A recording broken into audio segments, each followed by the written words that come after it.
Il suffit juste, je vais te donner un exemple. Là, tu perds demain soir. Tu perds demain. Il fait un coaching tu pourri. gagnes pas sur les deux. Ouais. La sélection du mois d'octobre, c'est pareil. Bien sûr que, alors, il va pas dégringoler de 91% à 50%, mais tu seras plus à 91%. Donc, comme le beau jeu, attends, moi, je l'ai toujours défendu, Didier. La priorité sur cette Coupe du Monde-là... Tu fais partie de ceux qui estiment que c'est pas forcément du beau jeu. Non, lui, ce qu'il veut, c'est gagner. Donc, gagner. Il a trouvé la solution pour gagner une compétition, pour que ça marque les esprits, pour que ça reste gravé à jamais dans l'esprit des gens. Ben ça, tu peux que le féliciter de ce côté-là. Après, bien sûr qu'aujourd'hui, il y a beau jeu ou un plan tactique qui fait que par moment, c'est pas un beau jeu, mais ça peut être spectaculaire. Donc voilà, c'est tout. Moi, je trouve que le sondage est... Et on en fait ce qu'on en veut de toute façon. Après, il y a les gens qui l'aiment bien, qui sont avec lui et qui approuvent tout ce qu'il a mis en place et la réussite qu'il a. D'autres qui sont un peu plus sceptiques. Maintenant, les sceptiques dont Daniel fait partie, tu peux aussi reconnaître qu'aujourd'hui, vu comment il a fait fonctionner l'équipe de France, il a quand même gagné.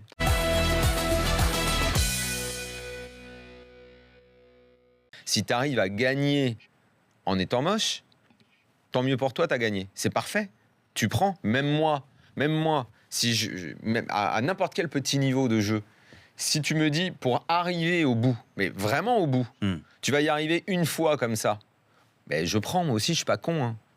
Si tu me dis que oui, après peut-être que j'aurai envie de prendre d'autres chemins pour y arriver. Mais sauf que lui, il n'y arrive pas qu'une fois. Tu es d'accord avec moi là-dessus? Il a gagné partout où il est passé. Il y a beaucoup d'entraîneurs qui arrivent avec des méthodes différentes et après on est libre d'aimer ou pas certaines méthodes. Non, mais... C'est comme un prof quand il t'enseigne à l'école. Tu n'avais pas des profs que tu aimais plus que d'autres? Ouais. Ah oui. Voilà. Et donc il y a des méthodes d'enseignement. Après moi, le scepticisme. Enfin, faut pas croire quand tu dis Deschamps, les rapports et tout. En 2010, quand je fais mon livre Secret de coach, que je vais le voir à Marseille, quel problème? On n'a aucun problème. Les gens pensent que je l'aime pas ou quoi et tout. On discute 2 heures de foot. Parfaitement.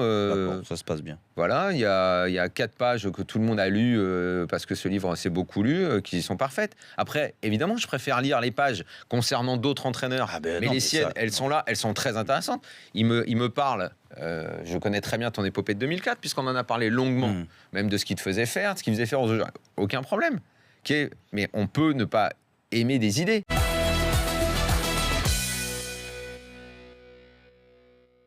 D'abord, certains ont vieilli. Hummels, Boateng, qui était une charnière, qui a été une de mes préférées de ces derniers temps. Forcément, le temps passe aussi pour eux. Ouais. Certains joueurs qui étaient dans cette équipe sont donc partis. Il y a eu, à la Coupe du Monde, on a vu la fin du meneur de jeu Ozil. En club, ça faisait longtemps qu'il avait disparu. Il est plus là. Et quand on voit certains joueurs au poste d'avant-centre, il n'y a plus personne, mais plus personne dans le sens... Oui, c'est pas pour remettre en question la qualité du joueur. C'est juste que c'est un gars qui joue dans une Bundesliga qui, sur le mois, a baissé de niveau. Ouais. Il est même pas au Bayern, qui est un peu le club phare et qui reste encore la référence. Tom Brandt, qui joue à Leverkusen, mais aujourd'hui, Leverkusen, c'est plus ce que ça a été à une époque. C'est le chapeau 1 de l'Europa League, on est d'accord? Donc, mine de rien... on s'appuie encore sur la base 2014, mais ce qui arrive autour pour être le 109, c'est il y a des incertitudes. C'est peut-être plus aussi fort que ça l'a été. Et c'est peut-être ça, en fait, le vrai problème de l'Allemagne, plus que Joachim Löw, ou peut-être une méthode qui aussi peut se fatiguer avec le temps. Fait... Mais c'est plus ça, je pense, moi.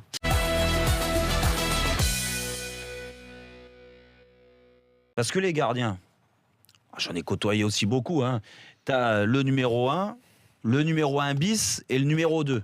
Le numéro 2, c'est-à-dire, il y a la différence entre le numéro 1 bis et le numéro 2, c'est que le numéro 1 bis, il a envie de progresser, et pourquoi pas aller manger un jour le numéro 1. Mais pourquoi le numéro 1 bis, c'est pas 2, c'est le 2? Parce que le numéro 2, il y a des numéros 2, pour moi, qui acceptent... Qui sont des vrais total numéro 2. Ah ouais, genre Vercoutre à Lyon. Exactement. Ou un autre exemple. Vercoutre à Lyon.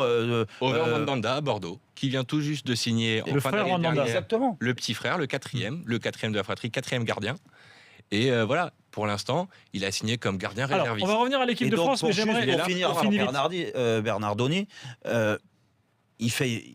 Bon, même lui, il l'a reconnu. Et puis tout le monde à Bordeaux, je ne sais pas si c'était trop tôt, s'il n'était pas aidé, parce que je pense que c'est un tout, hein, surtout un gardien. Hein, c'est tellement dans la tête que quand tu as une équipe qui sombre aussi, bah, toi, tu sombres avec. Hein, en général, c'est comme ça. Donc il s'est retrouvé remplaçant du remplaçant.